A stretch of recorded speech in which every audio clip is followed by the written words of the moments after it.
আসসালামু আলাইকুম। আব্বাস টেলিকমের পক্ষ থেকে সবাইকে স্বাগতম। আজ আমরা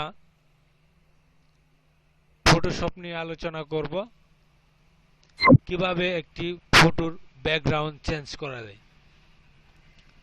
চলেন প্র্যাকটিক্যালি আমরা কাজ দেখি। Start all program by Adobe Photoshop 7.0। দেখেন ওপেন হচ্ছে। আমার এখানে ফিল্টারের সমস্যা আছে, এই জন্য এটা দেখাচ্ছে, হয়তো আপনাদের বেলায় সেটা দেখাবে না।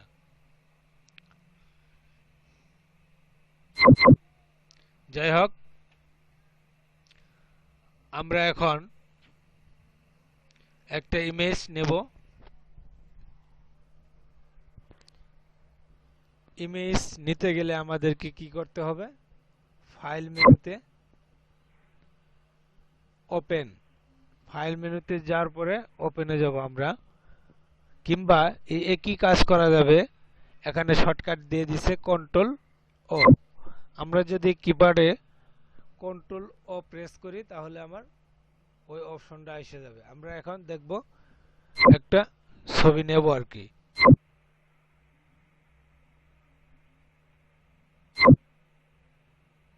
সাপোজ আমরা এই ছবিটি নেই।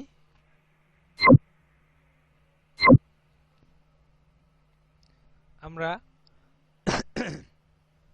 ছবির ব্যাকগ্রাউন্ড কাটতে সময় অবশ্যই ছবিটিকে বড় করে নিব, তাহলে আমাদের কাজটা করতে সুবিধা হবে। এখন আমরা এই পেন টুল নেব।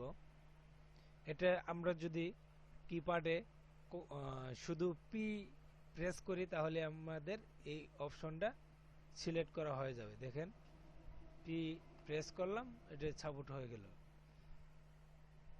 এখন আমরা কাটবো। আমরা লক্ষ্য করব যে যে জায়গায় বাগানোর দরকার আছে, দেখেন এই জায়গায় আমরা একটু শার্টেরই বাঁকানো আছে কলারটা, আমরা এখানে কাটলাম। তারপরে ওয়ালটার ধরে আমরা এই কোণে চাপ দিব, তাহলে আমাদের কেটে যাবে ওই বাকিটুকু।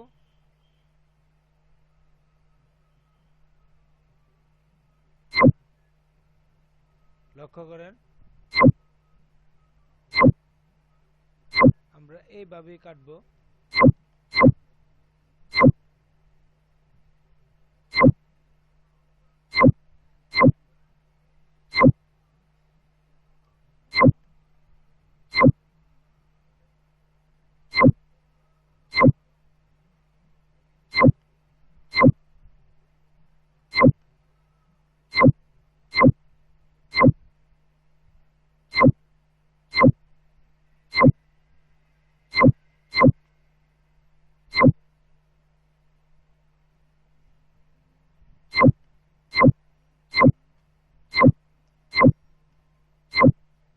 প্রায় শেষ।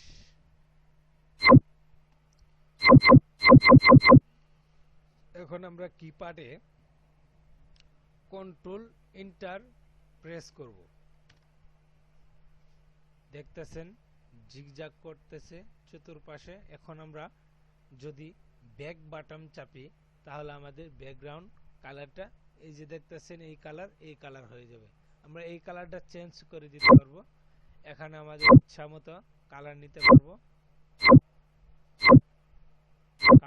পারবো।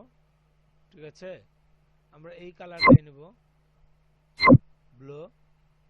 ওকে, কিপ্যাডে আমরা এখন ব্যাক বাটন প্রেস করব। দেখেন আমাদের ব্যাকগ্রাউন্ডটা নীল হয়ে যাবে। এখানে যে কালারটা আছে এখানে সেটাই হয়ে যাবে। বাস, আমাদের কাজ কমপ্লিট। এখন আমরা কন্ট্রোল ডি প্রেস করব কিপ্যাডে, তাহলে দেখবেন জিগজ্যাগটা চলে গেছে। এখন আমরা ছবিটাকে ইচ্ছামতো সেভ করতে পারবো, পিন দিতে পারবো, সব জায়গায় কাজে লাগাতে পারবো ইনশাল্লাহ। সবাই ভালো থাকবেন, সুস্থ থাকবেন, এই কামনাই করি। আসসালামু আলাইকুম।